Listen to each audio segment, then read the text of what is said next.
Di India mereka adalah superstar, filmnya laku, namanya besar, dan fansnya ada di mana-mana. Tapi, begitu masuk Hollywood dan pasar global, entah kenapa feel-nya langsung berubah. Bukan karena mereka tiba-tiba jadi kurang bagus atau kurang terkenal. Tapi di Hollywood, mereka jarang banget benar-benar jadi pusat perhatian. Sampai saat ini, beberapa masih mencoba untuk mengekspansi karirnya keluar Bollywood. Nah, hari ini kita bakal lihat siapa saja selebriti Bollywood yang berhasil masuk ke industri perfilman Hollywood.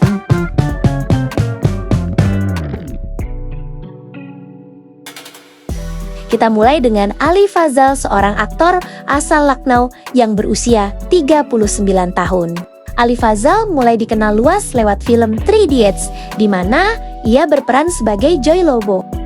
Karirnya semakin kuat lewat series sukses berjudul Mirzapur. Ia mulai memasuki industri perfilman Hollywood lewat peran kecil di film Furious 7 di tahun 2015.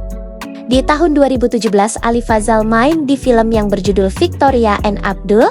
Kemudian di tahun 2022, ia muncul di film Death on the Nile. Tahun 2023, ia mendapatkan peran di film action thriller berjudul Kandahar. Ali Fazal sebenarnya nggak pernah merencanakan untuk berkarir di Hollywood. Semuanya berawal dari sebuah kebetulan. Tapi, sekarang dia justru pengen ngejar itu. Buat dia, ini soal menantang diri sendiri. Ia juga ingin berakting untuk penonton global, bukan cuma satu wilayah. Dan ia suka mengeksplor berbagai gaya film serta karakter. Menariknya, dia nggak ninggalin Bollywood. Dia jalan di dua dunia sekaligus. Dan menurutnya, justru proyek Hollywood itu bikin posisinya di India makin kuat dan peluangnya makin kebuka.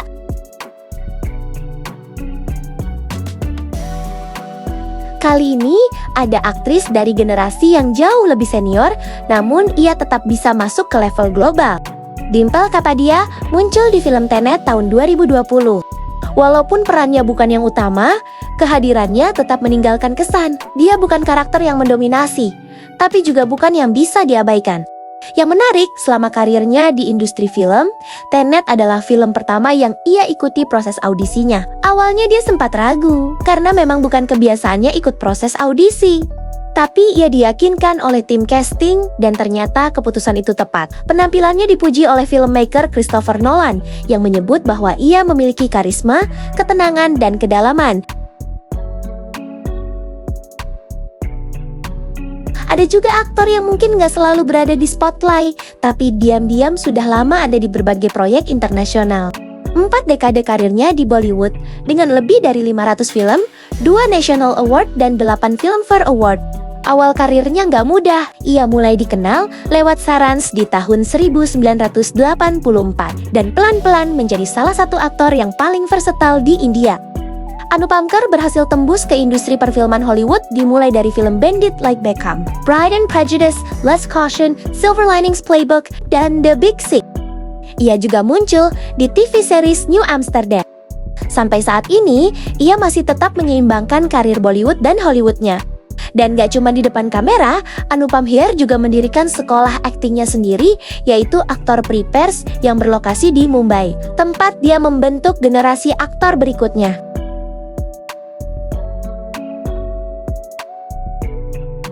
Selanjutnya ada Anil Kapoor, 4 dekade lebih di industri perfilman dan masih relevan sampai sekarang. Makanya, ia sering disebut evergreen star, karena bukan cuma konsisten, tapi ia juga terus beradaptasi. Dari era 80-an sampai 90-an sebagai superstar Bollywood. Pelan-pelan, ia membawa karirnya ke level global. Break internasionalnya datang lewat Slumdog Millionaire, di mana ia berperan menjadi host game show yang licik. Peran itu membuatnya dikenal di seluruh dunia dan bahkan mendapatkan Screen Actors Guild Award. Setelah itu, Anil Kapoor semakin serius untuk masuk ke pasar global. Ia main di series 24 Season 8 sebagai Presiden Omar Hassan, dan performanya mendapatkan banyak pujian dari media Amerika. Lalu di Mission Impossible Ghost Protocol, ia tampil bareng Tom Cruise sebagai pengusaha eksentrik. Pengalaman yang ia sendiri bilang fenomenal. Dan dari situ kelihatan jelas, Anil Kapoor bukan cuma bisa bertahan lama, tapi ia juga tahu cara untuk tetap relevan bahkan di level global.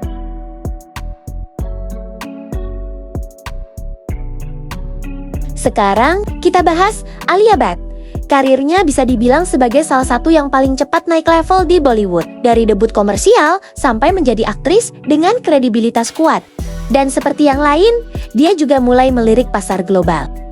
Masuknya ke Hollywood bukan sekadar coba-coba. Dia memang mau ekspansi karir dan challenge dirinya di lingkungan baru. Tapi tentu saja dia nggak ninggalin industri perfilman India. Debut internasionalnya datang lewat film Heart of Stone bareng Gal Gadot dan Jamie Dornan. Di tahun 2025, Alia mendapatkan Horizon Award di Red Sea International Film Festival sebagai pengakuan atas kontribusinya di level global. Dan dengan bergabungnya Alia dengan agensi internasional, langkahnya ke proyek global di masa depan terlihat semakin mantap.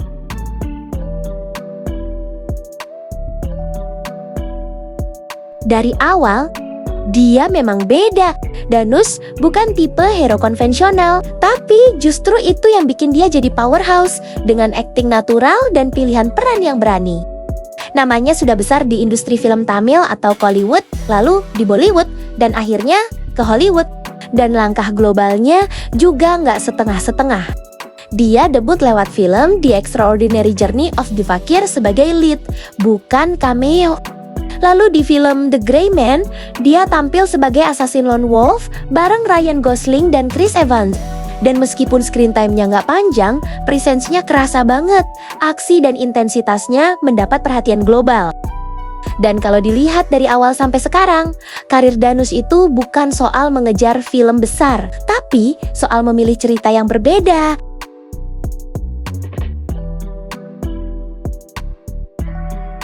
Kalau kita mundur sedikit, nama ini sebenarnya sudah membuka jalan jauh sebelum yang lainnya. Dari Miss World 1994 sampai menjadi salah satu wajah paling ikonik Bollywood. Lewat film seperti Hum Dil De Chuke Sanam dan Devdas, dia bukan cuma dikenal karena visualnya yang memukau, tapi juga performanya yang kuat. Masuknya Aishwarya ke Hollywood dimulai dari film Pride and Prejudice, adaptasi ala Bollywood dari film Pride and Prejudice. Lalu lanjut ke proyek-proyek seperti film The Mistress of Spices dan Provoke yang menjadi salah satu performa paling diapresiasi secara kritis karena intensitas emosinya. Dia juga sempat masuk di film mainstream seperti The Pink Panther 2 bareng Steve Martin. Walaupun filmnya sukses secara komersial, banyak yang merasa dia kurang dimanfaatkan di film itu. Tapi di luar film, impact Aishwarya justru lebih besar. Sejak tampil di Cannes Film Festival lewat film Devdas, ia jadi langganan di Red Carpet Cannes, bahkan pernah jadi jurinya di tahun 2003. Ia juga jadi wajah global L'Oréal Paris. Gak heran kan kalau eksistensinya di level internasional masih terjaga.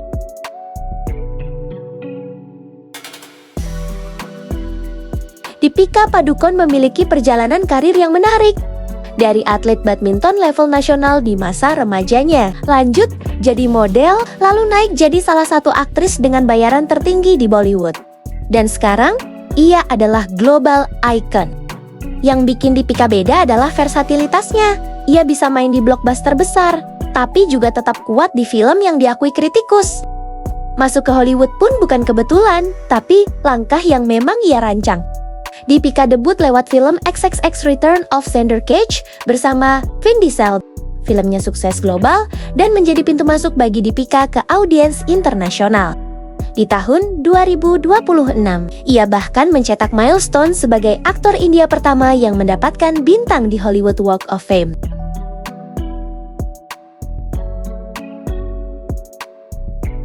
Dan salah satu aktor yang paling unik adalah Irfan Khan. Perjalanan karirnya ditempuh dari nol, dari TV ke film indie. Sampai akhirnya, ia menjadi salah satu aktor paling dihormati, bukan cuma di India, tapi juga di dunia.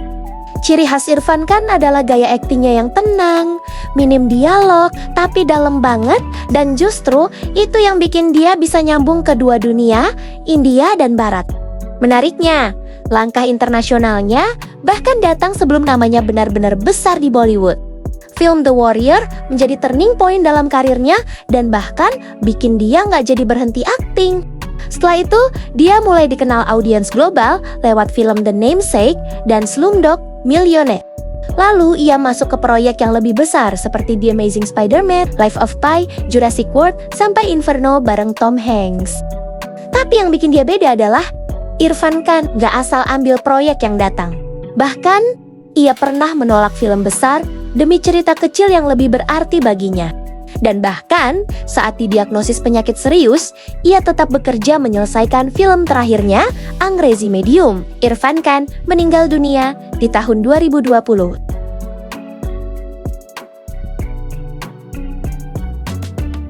Dari aktor yang sempat kesulitan di awal karirnya, Amitabh Bachchan sekarang dikenal sebagai Emperor of Bollywood. Dengan usia karir Bollywood lebih dari 50 tahun, ia masih relevan. Yang menarik, ia memasuki industri perfilman Hollywood di usia 70 tahun lewat film The Great Gatsby bersama Leonardo DiCaprio.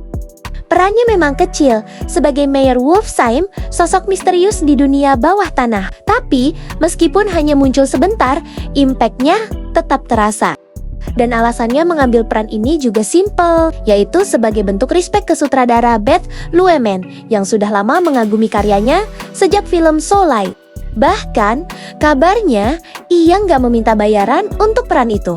Dari sini, kelihatan jelas bahwa Amitabh Bachchan nggak pernah benar-benar mengejar Hollywood. Ia tetap fokus di industri perfilman India. Karena di level Amitabh Bachchan, Hollywood bukan lagi langkah berikutnya, tapi cuma satu bab kecil dalam perjalanan panjang karirnya.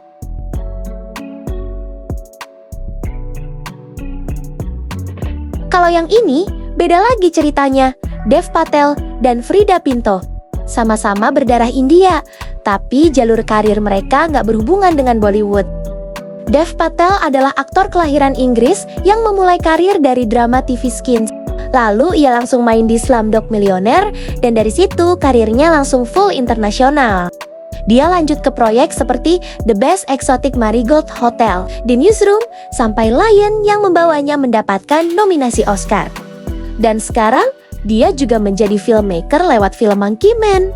Menariknya, dia terbuka kalau suatu saat ada proyek Bollywood yang bagus. Sementara itu, Freida Pinto justru datang dari Mumbai, tapi malah nggak lewat jalur Bollywood sama sekali. Ia memulai dari modeling, lalu langsung dapat peran di Slumdog Millionaire, dan setelah itu, karirnya juga full internasional. Dia main di film Rise of the Planet of the Apes, Immortals, sampai Mr. Malcolm's List.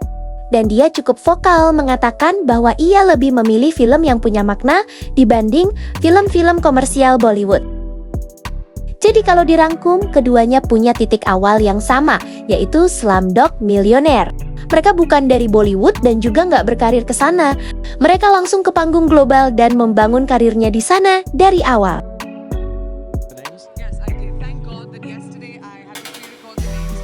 Kita sampai ke nama terakhir, yaitu Priyanka Chopra.